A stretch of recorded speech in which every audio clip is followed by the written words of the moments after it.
जैसा कि आप देख पा रहे हैं, आपका पहला क्वेश्चन नंबर है कि निम्नलिखित कथनों में से कौन सा कथन सही है। जो केवल सही है वो चूज करना है। पहला है वृद्धि एवं विकास आपस में सहसंबंधित नहीं होती है, ये कह रहा है, ठीक है, जबकि ये सहसंबंधित या अंतर सहसंबंधित होते हैं। तो ये ऑप्शन तो हो जाएगा गलत, हमें पूछा था सही।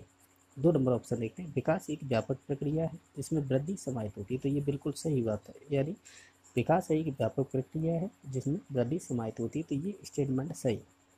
अगर बाकी ऑप्शन की बात करें, 3 नंबर, वृद्धि एक व्यापक प्रक्रिया है, क्या गलत है।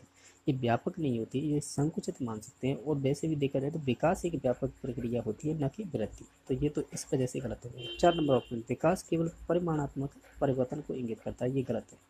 विकास केवल परिमाणात्मक को नहीं, यहाँ पे ये होता है कि वृद्धि केवल परिमाणात्मक परिवर्तन को इंगित करता है, तो ये स्टेटमेंट सही हो सकता है, लेकिन यहाँ पे विकास नहीं होगा।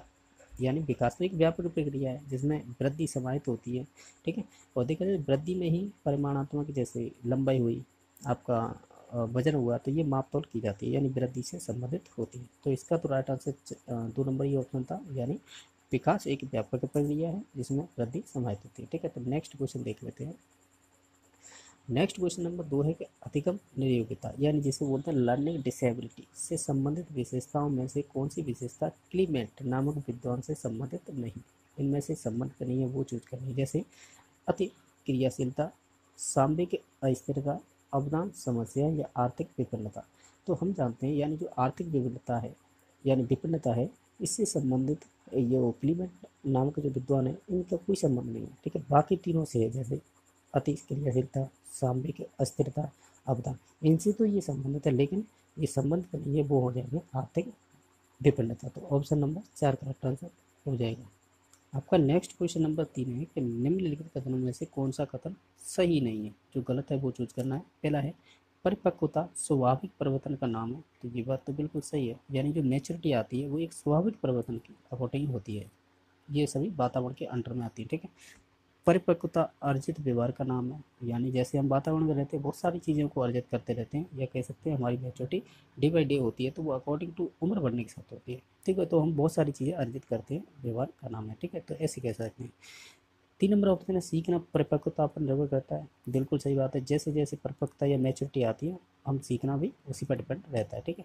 4 नंबर ऑप्शन है परिपक्वता आनुवांशिकता से संबंधित होती है, यानी जो जेनेटिक्स है या हेरिडिटी है उससे संबंधित है, ये गलत हो जाएगा।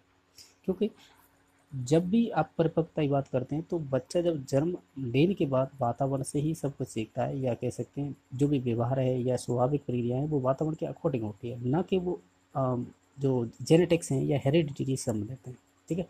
तो हम इसे अकॉर्डिंग कह सकते हैं, हम 4 नंबर ऑप्शन पर ही जाएंगे, इनकी विशेषताओं के आधार पर ही। तो ये एक जो परिपक्वता है वो एक आनुवंशिकता से संबंधित नहीं होती है, ठीक है। यहाँ पर वातावरण होता है तो हम सही मान लेते हैं, ये कह रहा है कि आनुवंशिकता से संबंधित है, तो ये बिल्कुल नहीं होगी। तो ऑप्शन नंबर हम जाएंगे 4, जो करेक्ट आंसर हो जाएगा। आपका जो नेक्स्ट क्वेश्चन नंबर 4 है कि एक छात्र है, यानी जो गणित विषय में कम अंक प्राप्त करता है, केवल गणित की बात हो रही है यहाँ पर, ये ध्यान देना, ठीक है। शेष सभी विषयों में सामान्य अंक प्राप्त करता है, ठीक है, उस छात्र का पिछड़ापन कहलाएगा। यानी हम ये कह सकते हैं केवल वो गणित में ही पिछड़ रहा है, बाकी सभी सब्जेक्टों में सामान्य अंक ला रहा है, ठीक है। तो ये एक सामान्य पिछड़ापन है, असामान्य पिछड़ापन है, एक और दोनों, यानी ये वाला, या फिर ये विशिष्ट पिछड़ापन है। तो हम कहेंगे ये एक विशिष्ट पिछड़ापन है, क्योंकि वो केवल मैथ में ही कमज़ोर है, बाकी में सामान्य। अगर ये होता कि वो सभी सब्जेक्टों में पिछड़ रहा है तो हम उसे कहते हैं सामान्य पिछड़ापन, लेकिन यहाँ पर केवल मैथ की बात हो रही है, तो हम ऑप्शन नंबर 4 पर जाएंगे, यानी ऑप्शन नंबर 4 करेक्ट आंसर हो जाएगा। नेक्स्ट, आपका जो नेक्स्ट क्वेश्चन नंबर 5 है कि निम्नलिखित में से कौन सा कथन सही नहीं है। जो गलत है वो चूज करना है। पहला है आंशिक पुनर्वलन सतत पुनर्वलन से ज़्यादा प्रभावी होता है, तो ये बात तो सही है।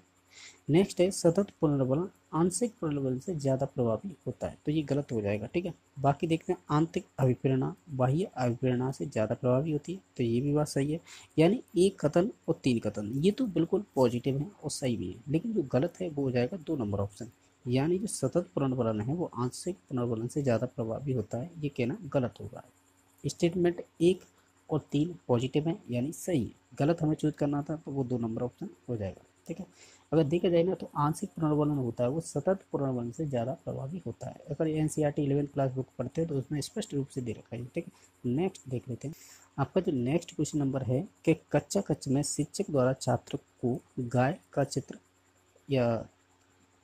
दिखाकर पूछा जाता है कि उसको क्या दिखाई पड़ रहा है। तो छात्र उत्तर देता है कि गाय दिखाई दे रही है, यानी गाय बोला उसने। तो छात्र द्वारा गेस्टाल्ट मनोविज्ञान के किस नियम का अनुकरण किया जा रहा है, यानी आपको ये बताना है कि शिक्षक ने किसी छात्र को गाय का चित्र दिखाया और दिखाकर पूछा ये किसका चित्र है, तो उसने स्पष्ट रूप से बोला कि वो ये गाय है, यानी गाय है। और ये आपके अब मनोविज्ञान है गेस्टोल्ट, ठीक है। तो इनसे संबंधित पूछा है ये किस नियम का अनुकरण कर रहा है, ठीक है। जैसे संरचनात्मक नियम का, समानता का नियम का, समीपता का नियम का, या निरंतरता का नियम का। तो हम जाएंगे राइट आंसर ए पे, यानी संरचनात्मकता का नियम से संबंधित यही होता है कि वो जो चीज़ देख रहा था वो पूर्णाकार यानी पूर्ण रूप से देख रहा था, या समग्र आकृति के रूप में देख रहा था। तो ये आपके संरचनात्मक का नियम कह सकते हैं, या पूर्णाकार का, या इसे गेस्टाल्ट बात भी बोल सकते हैं। तो ऑप्शन नंबर इसका एक नंबर राइट हो जाएगा, ठीक है। बाकी देखो जाए, समानता का तो कोई संबंध नहीं है, समीपता ये गुथरी से संबंध है, इसका भी कोई संबंध नहीं, न निरंतरता से कोई संबंध है। तो इसका राइट आंसर हम अकॉर्डिंग टू ऑप्शन के जाएंगे एक नंबर, ठीक है। नेक्स्ट देख लेते हैं। नेक्स्ट क्वेश्चन नंबर है कि एक शैक्षिक वर्ष में पहली से 5वीं कक्षा के लिए न्यूनतम कार्य दिवस कितने होते हैं, यानी हम ये कह सकते हैं एक वर्ष में जो 1 से जो 5 तक की क्लासें होती हैं या कक्षा होती है उनके लिए जो कह सकते हैं कार्य दिवस यानी जो वर्किंग डे होते हैं कितने होते हैं।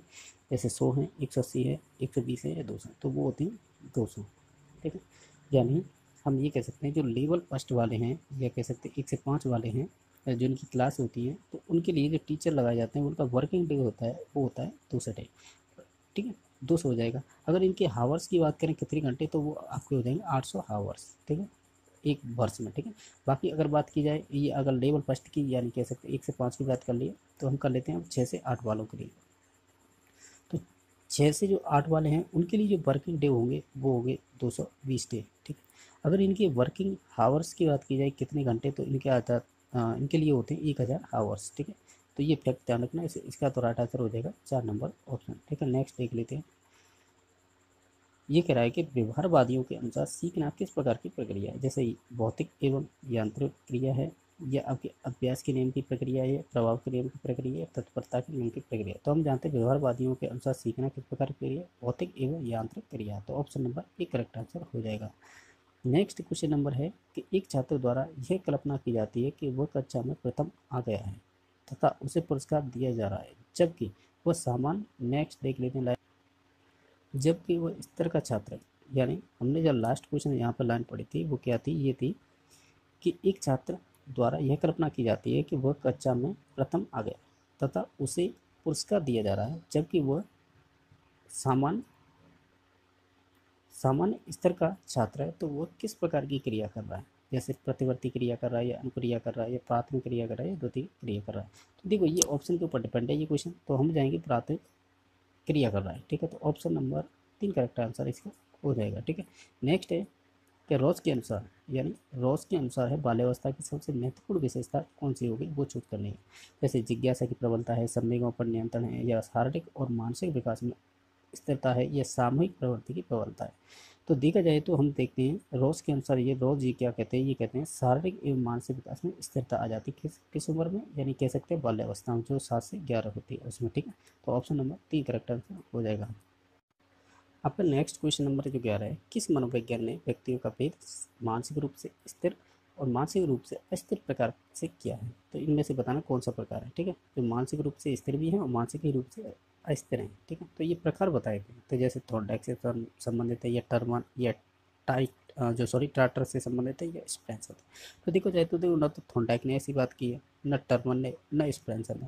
लेकिन हाँ ये ऑप्शन नंबर टार्टर है, तो ऑप्शन नंबर 3 ही हो जाएगा राइट आंसर, ठीक है। यानी मानसिक रूप से स्थिर और अस्थिर को किस जो यानी जिस मनोवैज्ञानिक ने बांटा है वो उनका नाम है टार्टर। तो option number C correct answer हो जाएगा।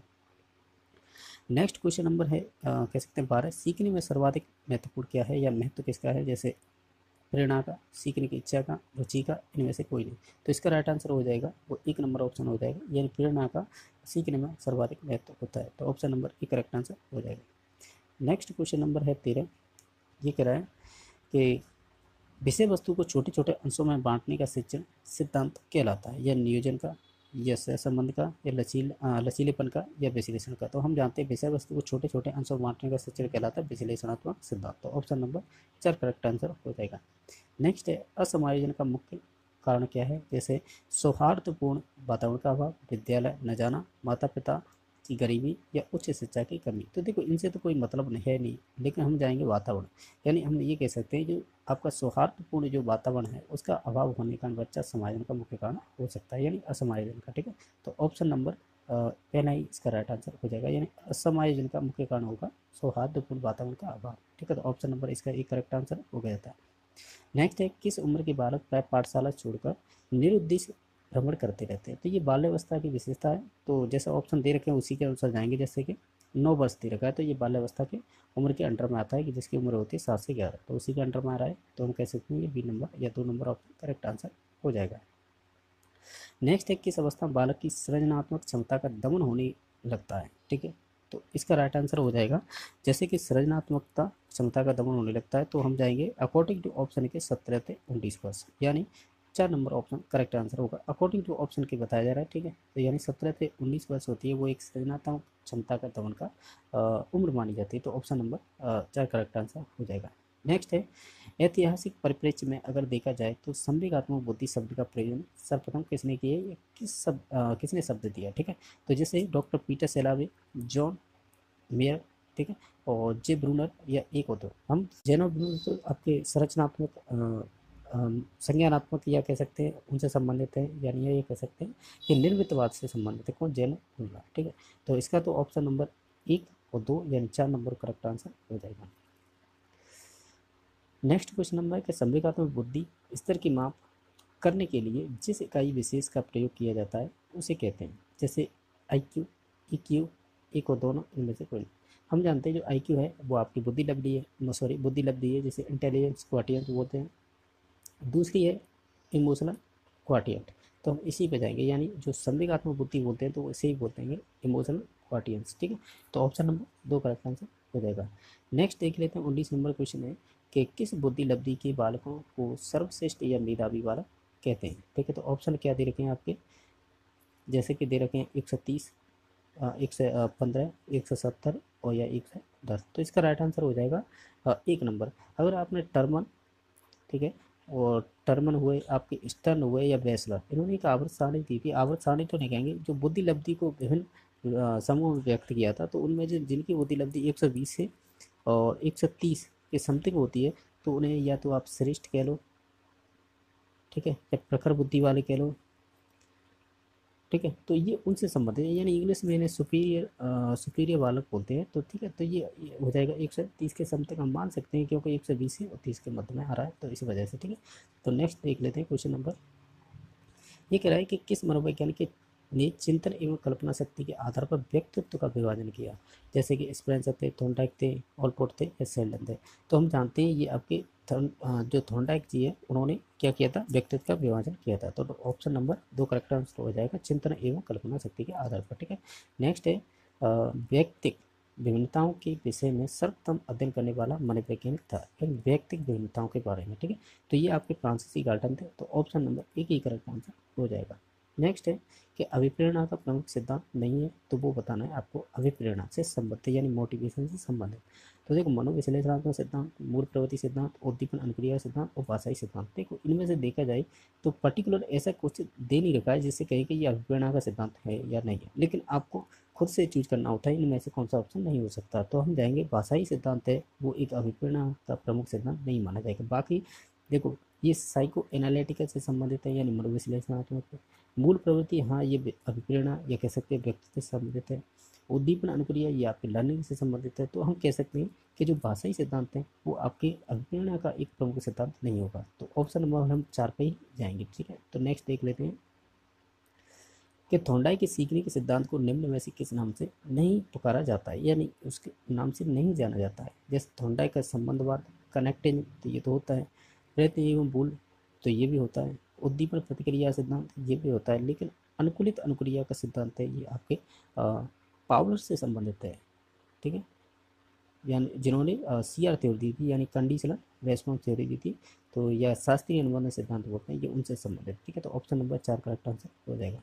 नेक्स्ट है कि अधिगम प्रक्रिया का आधारभूत पक्ष हो सकता है जैसे कि गहनता, निरंतरता, अत्यधिक अधिगम या पुनरावृत्ति।